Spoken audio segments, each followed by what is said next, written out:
Assalamualaikum warahmatullahi wabarakatuh. Apa kabar kalian semuanya? Perkenalkan, kami dari kelompok 6 akan mempresentasikan hasil diskusi kami dengan judul Pemanfaatan Teknologi dalam Pembelajaran Bahasa di Sekolah Dasar. Anggota dari kelompok kami, kelompok 6, yaitu ada Rizky Amelia Putri dengan NIM 02, kemudian ada Anugrah Cahya Wibowo dengan NIM 03, kemudian Nabila Hilmi Marlinantita dengan NIM 11, kemudian Nuria Evelyn Tiwi Aldila dengan NIM 16, kemudian Dewi Yuliani dengan NIM 17, dan yang terakhir saya sendiri Nufrizal Ronald Lisdiantoro dengan NIM 38. Latar belakang perkembangan ilmu pengetahuan dan teknologi telah membawa perubahan di hampir semua aspek kehidupan manusia, termasuk dalam pendidikan formal.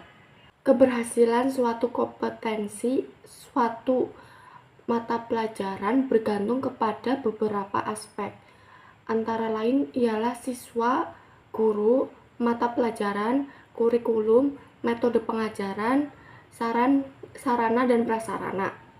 Peran teknologi dalam dunia pendidikan sangatlah esensial dalam usaha peralihan pembelajaran yang memberikan dimensi berbeda.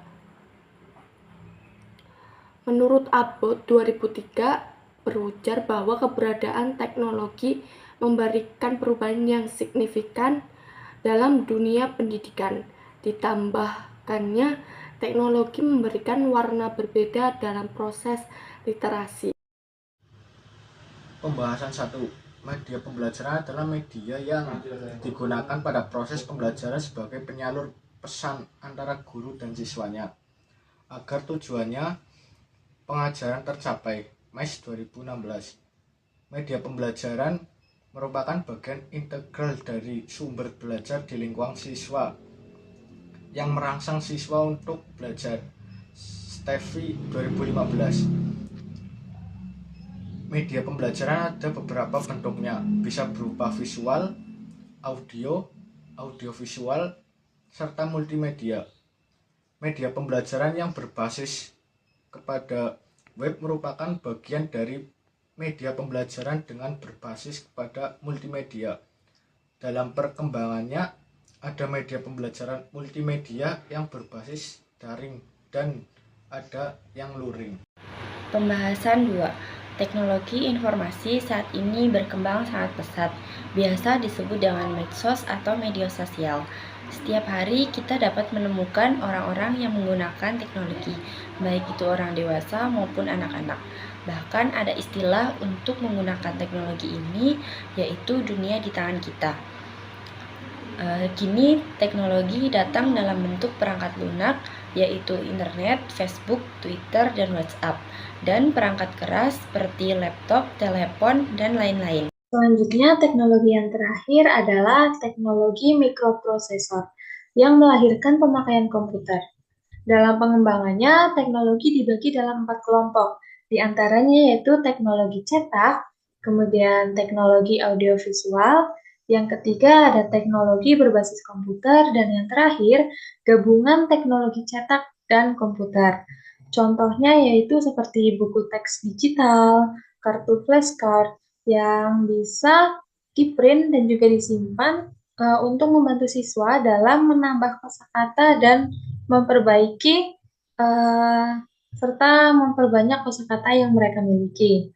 Selain itu juga ada contoh yang lain seperti video pembelajaran, audio buku, dan juga gambar dan animasi yang bisa diputar di dalam kelas yang akan membantu siswa dalam memahami konsep bahasa yang lebih kompleks dan juga memperbaiki kemampuan bicara dan juga meningkatkan kemampuan siswa dalam berbahasa.